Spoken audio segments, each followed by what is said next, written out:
So hello everyone and welcome back to this live DT marathon session. So that day we had discussed about these initial things, the definition of person, then what are the heads of income and everything, and today we shall continue from that topic. So next we have is rates of taxes, surcharge and cess. So what is the rate of tax that is to be levied? How we will come to know about the rate of the tax? So for rate of the tax, what we have is it will be defined by our Finance Act the Annual Finance Act or your Income Tax Act 1961. So whichever act is applicable, that act will define the rates of the taxes. Then surcharge is also an additional tax which is payable on your total income tax. Okay. Now, how is this surcharge levied? So, surcharge is levied as a percentage of income tax. So, whatever is your income tax, on that you have certain percentage of surcharge on crossing certain threshold limits of the income. In that cases, your surcharge will be applicable. Then on these income tax plus my surcharge, okay, so let's say my income tax is 10,000 rupees. On that, let's say the surcharge is at the 10% rate. So in that case,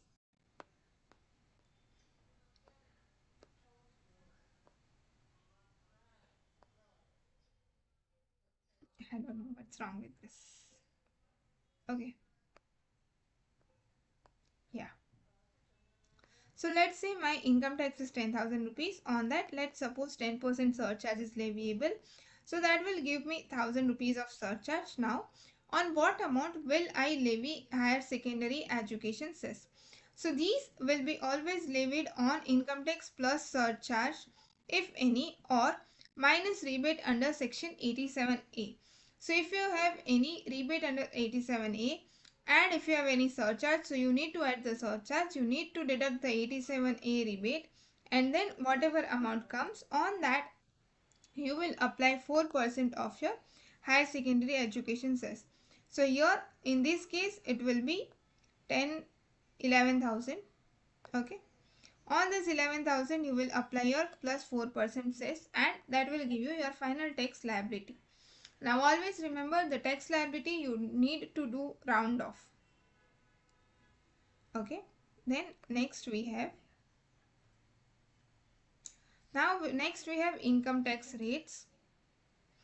So individuals, HUF, AOP, BOI and artificial judicial persons can pay tax at concessional rates under the default tax regime. So we all have, as you must be aware of, we have a section called 115 BAC wherein we are given some concessional rates. Okay, and you have tax rates prescribed by the Annual Act for the optional tax regime.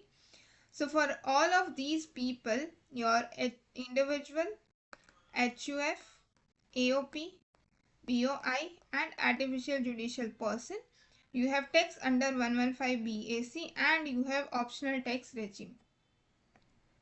Now let's see one example. Okay, so let's see the slab rates that are leviable in each of these cases.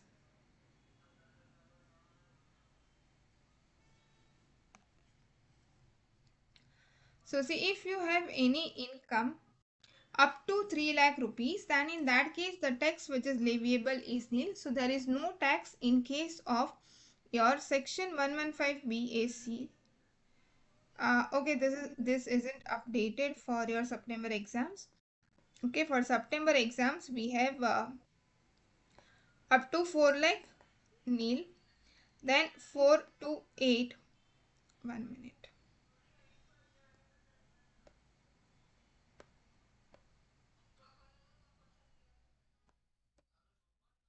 I don't know what's wrong with my pen today. Okay, anyways. Fine. Okay, so these isn't updated. The updated things that is applicable for your September 2026 exams is up to 4 lakh it is nil, then 4 to 8 lakhs you have 5%, 8 to 12 lakhs you have 10%, 12 to 16 lakhs you have 15%, Then 16 to 20 lakhs you have 20%. 20 to 24 lakhs you have 25%, and more than 24 lakhs you have 30%. Okay, those are the slab rates that are leviable in case of 115 BAC. And then for the optional tax regime, that is your alternate tax regime, we have the slab rates as up to 2,50,000 you have no tax. Then from 2 lakh to 2,50,000 till 5 lakh rupees you have 5% of total income. And in case if your income is crossing 5 lakh rupees but it is less than 10 lakh rupees, in that case you have 12,500 plus 20% of total income, which is more than which is exceeding your 5 lakh rupees.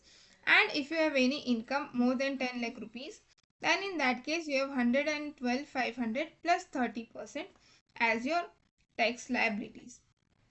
Now, for a senior citizen, being a resident individual of the age 60 years or more but less than 80 years at any time, okay, so your these first limit will change to 3 lakh. And if you have any very senior citizen age more than 80 years, then your this 3 lakh will change to 5 lakh. And for certain income like long-term capital gains, lottery income, specified short-term capital gains, etc., they are taxable at special rates. Okay, so we have some special rates of taxes which we will come to know later. Now, concessional tax rates under the default tax regime under section 115 BAC. So which are the conditions that you need to fulfill in order to avail this concessional rates of tax? So we have certain deductions or exemptions which are not allowable. Okay, so which are the exemptions or deductions that are not allowable in 115 BAC? So first one we have is your leave travel concession under section 10(5). Then you have HRA under section 10(13)(a). Then exemption in respect of special allowances or benefit to meet expenses relating to duties or personal expenses 10(14). Then we have section 10(17), which is your daily allowance or constituency allowance of PMs and MLAs. Sorry, MPs and MLAs. Then under section 10(32), you have exemption in respect of income of minor child included in the income of parent. This is 1,500 per child. Okay. Then you have section 10 double. Okay, but these are not allowed in your 115 BAC. Then we have tax holiday for units established in cess under section 10 AA. Then we have entertainment allowance and professional tax under section 16. Then we have interest on loan in respect of self-occupied property. Remember these one. Okay, these are some important ones. Then you have additional depreciation under section 32(1). Then you have deduction in respect of contribution to notified approved research association, university, college or other institutions for scientific research under your section 35(1) and under section 35(2) AA. Any approved Indian company for scientific research or notified approved research association, university, college, other institutions for research in social science or statistical research, and an approved national laboratory, university, IIT specified person for scientific research undertaken under an approved program. So if you have any of these amounts which you have donated to such people, which you have given to such people, then in that case it is not allowable under your 115 BAC. Okay. Then we have section 35 AD, which tells us investment linked tax incentives for specified business. So that is a deduction related to specified business, which is again not allowed in your 115 BAC. And for deductions from ATC till ATU, okay, those are the deductions under your chapter 6A. Now, the only deductions that are allowable in 115 BAC is your employer's contribution towards NPS under section 80 CCD2, central government contribution towards Agnipath scheme under section 80 CCH2, and deduction in respect of employment of new employees under section 80 JJAA. Okay, so only this much are being allowed. Rest all the deductions from ATC till ATU are not allowed in your 115 BAC. Then next we have certain losses not allowed to be set off. So while computing the total income, set off of any loss. So if you have any carried forward or depreciation from any earlier assessment year if such loss or depreciation is attributable to any of the deductions referred to in one above. So if you have any depreciation or any carried forward loss attributable to all the things which we just now discussed, okay, so in that case even those losses or that depreciation will not be allowed. Then if you have any losses under house property with any other head of income, okay, so loss of house property in case of 115 BAC is only allowed against income from house property and it is not allowed to be set off against any other income head. The next we have depreciation or additional depreciation. So depreciation under section 32 is to be determined in the prescribed manner. Depreciation in respect of any block of assets entitled to more than 40% would be restricted to 40% on the WDV of such block of assets. Okay. So the maximum allowable rate of depreciation in case of your section 115 BAC is 40%. You cannot claim any depreciation above that amount. And you can also not claim the additional depreciation under section 32(1)(2)(a). Then next we have exemption or deduction for allowances or perquisites. While computing total income, any exemption or deduction for allowances or perquisites by whatever name called provided under any law for the time being in force in India would not be allowed. Okay. So if you have any other exemption or deduction, okay, the whatever may be the name that is being given, so while calculating your total income, that will also not be allowed. Now we have additional points. So what does your additional points say? That an employee whose income is chargeable to tax under section 115 BAC would be entitled for, in case of salary income, standard deduction under. So these are the things which are allowed to people who are opting for tax under section 115 BAC. So in case if you have salary income, then you will get your standard deduction of rupees 75,000. Then in case of income in the nature of family pension, so if you have any family pension income, then in that case what you will be allowed is a deduction of a sum equal to 33.33% of such income or 25,000, whichever is lower. So in case if you have pension income, then you will do 33.33% of that income or 25,000. Okay, lower of these two amounts will be allowed to you as deduction in case if you have any pension, family pension. Then deduction under sections 80 CCD2, that is the contribution made by any employer in case of NPS, that is allowed up to 40%, 14% of salary. Then any traveling allowance will be allowed. Any daily allowance if you are getting, that is also allowed. Any conveyance allowance that you are getting will be allowed. And exemption in respect of transport allowance. So for transport allowance, the limit applicable is 3,200 per month. Okay. So exemption in respect of transport allowance granted to an employee who is blind or deaf and dumb or orthopedically handicapped. So you need to fulfill these conditions in order to claim this exemption transport allowance of 3,200 per month. So it is given to any person who is blind, deaf, dumb or orthopedically handicapped with disability of the lower extremities of the body. And remember, this is up to the extent of 3,200 per month. So if you are getting any lower amount than that, then that will be your exempt amount. Then an individual being an employee paying tax as per section 115 BAC would not be entitled for exemption or perquisite of free food and non-alcoholic beverages provided by an employer through paid vouchers. So if you are getting any food coupons, then please remember under your section 115 BAC, that is your new tax regime, these food coupons will also not be allowed to be claimed as a deduction. Then if you have any loss or depreciation referred to in above, that would be deemed to have been already given effect. So if you have any loss or depreciation, then in that case that will also not be allowed for any subsequent year provided it is already given effect to.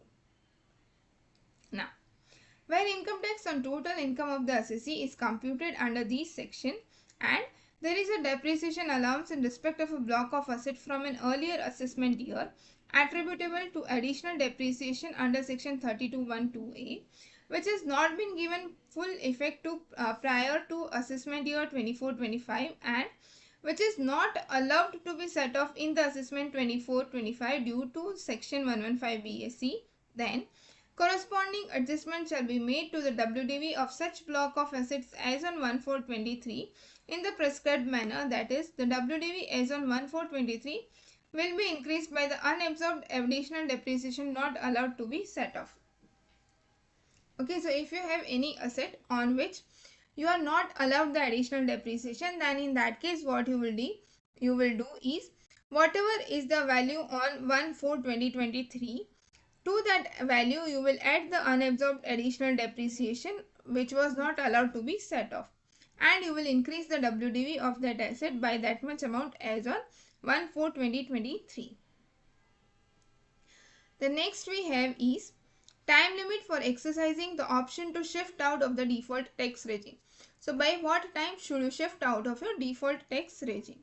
So in case of an assessee having no income from business or profession, so if you don't have any income from business and profession, in that case where such individual HUF, AOP, BOI or artificial judicial person is not having any income or from business or profession, he or it can exercise an option to shift out of the default tax regime, and such option has to be exercised along with the return of income to be furnished under section 139(1) for a previous year relevant to the assessment year. So in case if you don't have any business income or profession income, then in that case you will have the option to exercise to opt out from this scheme of default tax regime while you are filing your return under section 139(1), that is, you are filing your return before due date of the return goes. Now, in effect, such individual HUF, AOP, BOI or artificial judicial person can choose whether or not to exercise the option of shifting out of the default tax regime in each previous year.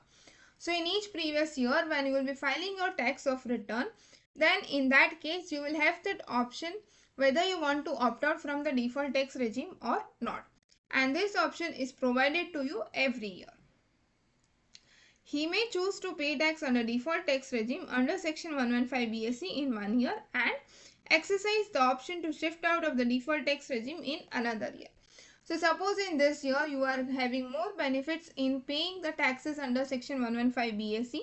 So in that case you will choose section 115 BSc this year. Now let's say suppose next year 115 BSc isn't that favorable to you. So in that case you decide to go by your default tax regime.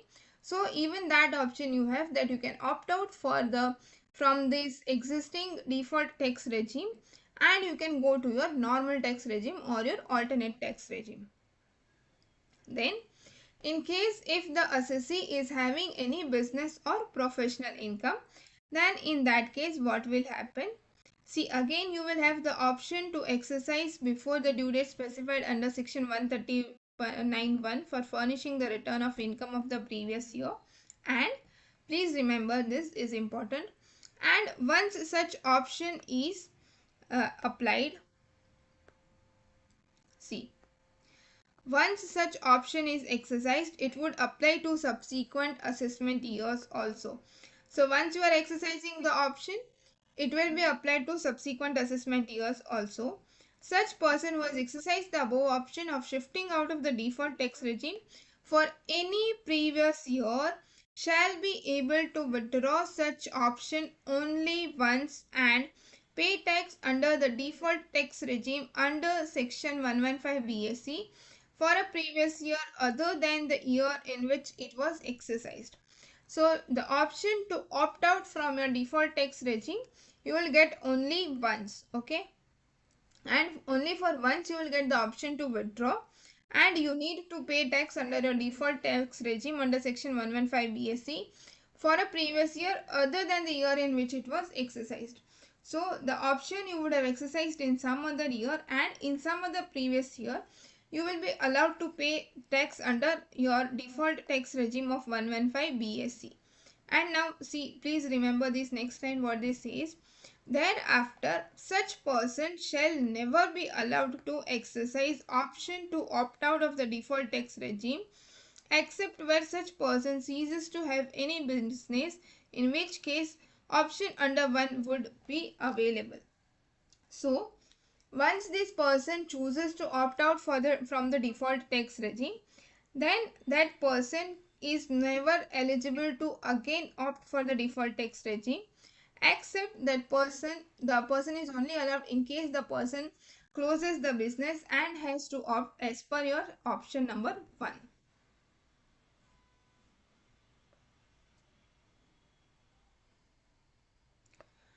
Okay, the next we have alternate minimum tax liability is not attracted. So in which cases this alternate minimum liability is not attracted. Individual HUF, AOP, BOI or artificial judicial person paying tax under default tax regime under section 115 BAC is not liable to alternate minimum tax under section 115 JC. Okay, so if you are paying your taxes under section 115 BAC, then in that case AMT provisions are not applicable to you. Then such person would not be eligible to claim AMT credit also. So if you have any AMT credit pending, then that credit also you will not be allowed to claim. Provisions of AMT are discussed separately. Okay. The next we come to surcharge. So income tax computed above would be increased by surcharge given under the following table. So for individual HUF, AOP, BOI, artificial judicial person, if you are paying taxes under your default tax regime, that is your 115 BAC, then in that case, whatever is your total income, including dividend income and capital gains chargeable to tax under section 111A, 112 and 112A, if it is more than 50 lakhs but less than 1 crores. So if you have your total income including dividend, triple 1A, triple 112 and 112A. Okay. So for all of these, if your total income is more than 50 lakhs but less than 1 crore, then in that case the applicable surcharge rate is 10%. Now if you have your total income more than 1 crore but less than 2 crores, okay, less than or equal to 2 crores, in that case your surcharge applicable is 15%. Now, in case if your total income excluding, please note the difference between these two. Okay, till here it was including what? Including dividend income, then your 112 income, 111A and 112A income.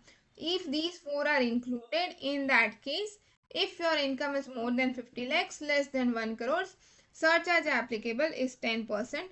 If your total income including dividend triple 1A, 112, 112A, in total income including all of these more than 1 crores but less than or equal to 2 crores, then the surcharge applicable is 15%. Now, if I have total income excluding dividend 111A, 112 and 112A. So excluding these four incomes, if my total income is exceeding 2 crore rupees, in that case the surcharge applicable under 115 BSC is 25%. Remember, in this case the surcharge on dividend 112A, 112 and 111A, these four incomes, the maximum surcharge applicable under section 115 BSC is 15% only. Then total income, if total income including dividend income and capital gains chargeable to tax under these sections is more than 2 crores in cases not covered in 3 above. So if you have any total income which is more than 2 crores, okay, and which is not including your dividend income, your 112A, your 112 and triple 1A, in that case the surcharge applicable rate will be 15% only. Now let's see for the person exercising the option to shift out of the default tax regime and paying taxes under the normal provisions of the act. So in that case, if you have your total income, again see here also the same provisions. First two are for including this incomes, and next two are for excluding dividend income, capital gains under section 111A, 112 and 112A. So if incomes excluding these income is crossing your 2 crores of amount, but it is less than 5 crores of amount, then the surcharge applicable will be 25%. Okay, and for dividend income and capital gains chargeable to tax under section 111A, 112 and 112A, the surcharge will again be same as 15%. So the maximum surcharge that is leviable on your dividend 111A, 112 and 112A, these four incomes, the maximum surcharge that is leviable is 15%, be it your default tax regime or your alternate tax regime. And remember, for your alternate tax regime, if you have total income exceeding 5 crore rupees, then the maximum surcharge that is leviable is 37%, while the maximum surcharge leviable in case of 115 BAC is 25% only.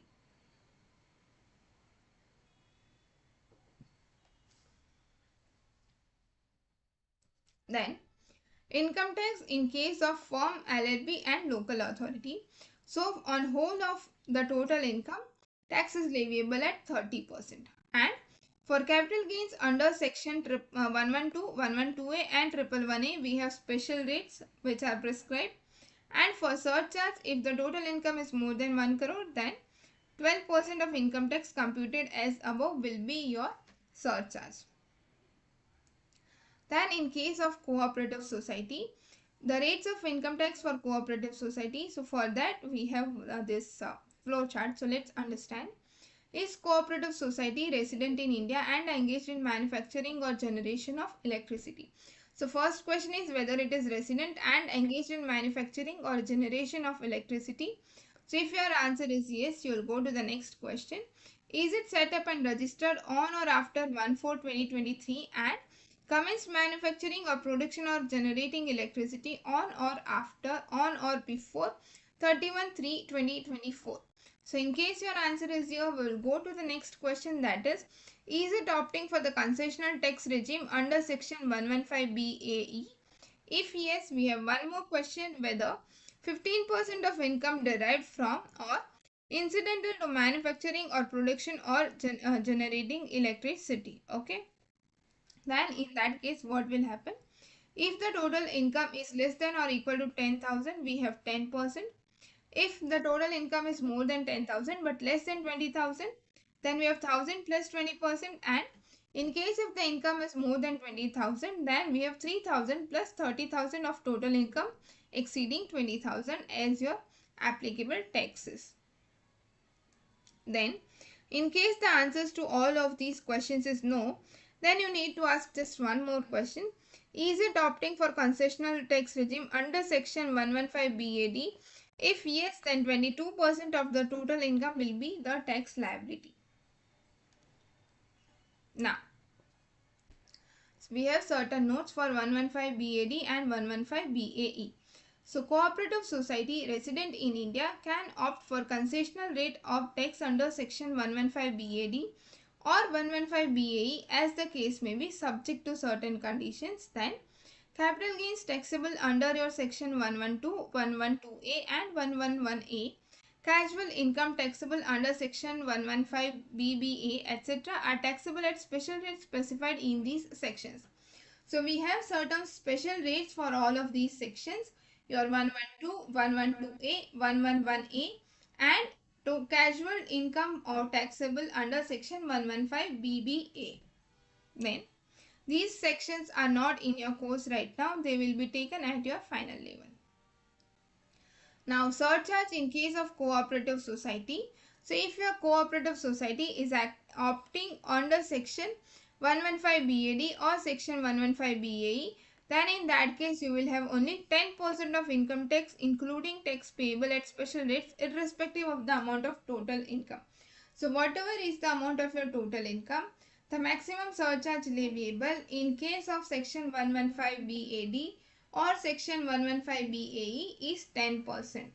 And in case if your cooperative society or is not opting for section 115 BAD or 115 BAE, in that case up to 1 crore rupees there is no surcharge. Then for income exceeding 1 crore but up to 10 crores we have 7%, and for income exceeding more than 10 crores we have 12% of income tax as your surcharge. The next we have company.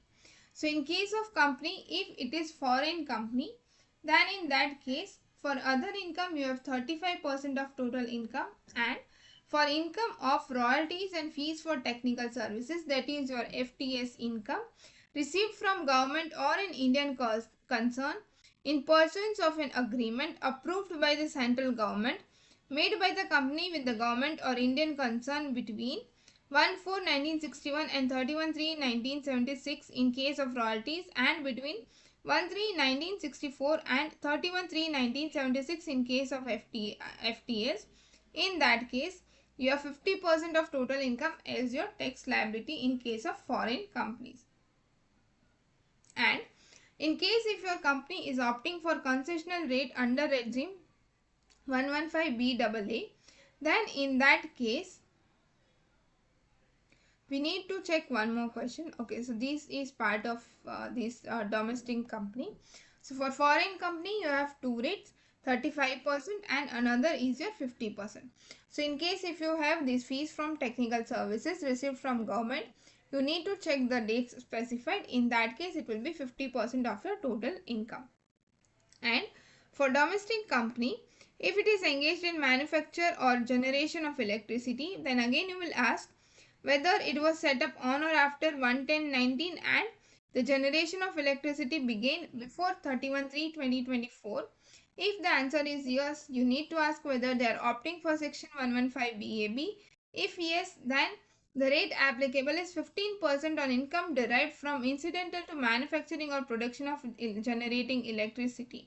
And in case if your answers are no, then in that case you need to check whether it is opting for 115 BAA.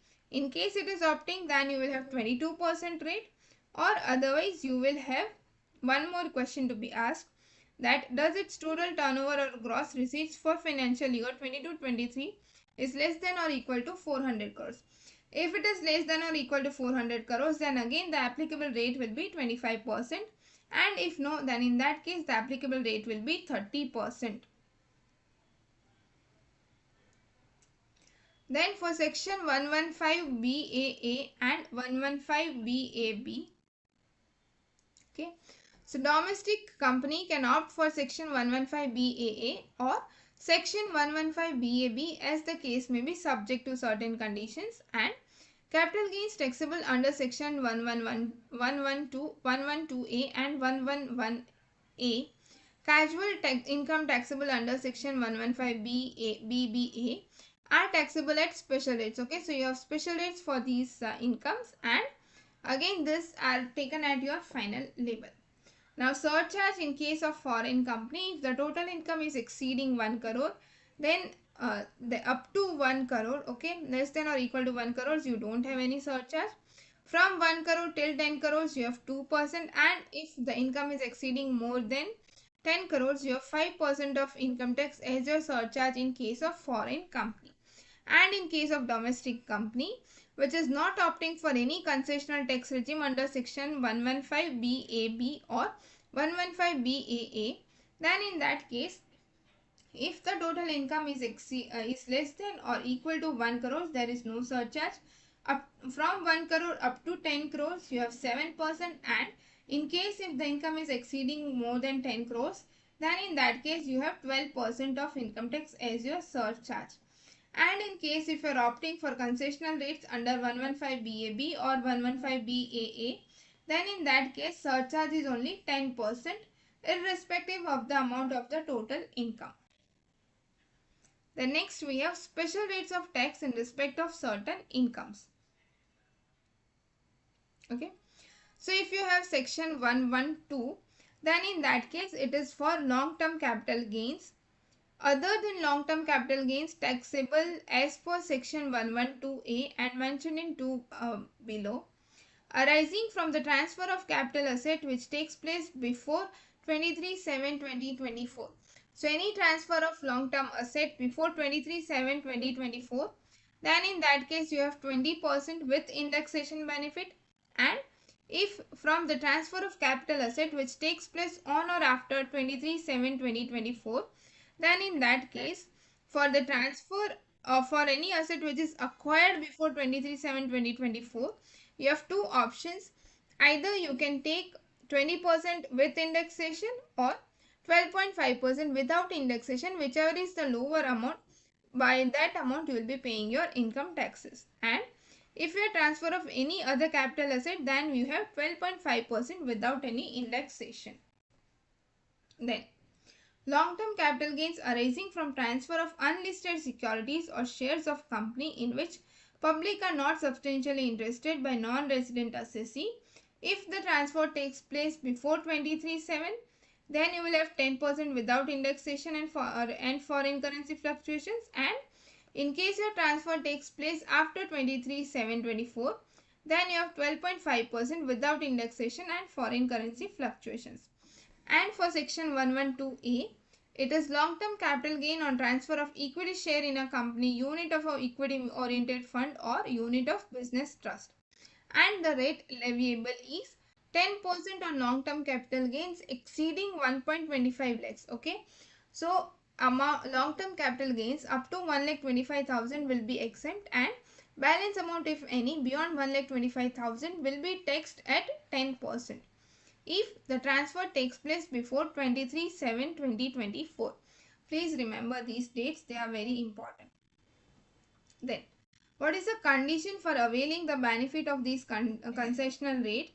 Now, the only condition is that securities transaction tax should have been paid.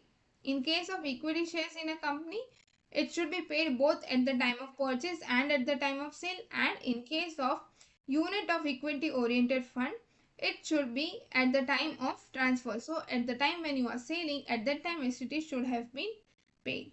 And the rate applicable is 12.5% on long-term capital gains exceeding 1.25 lakhs if transfer takes place on or after 23/7/2024.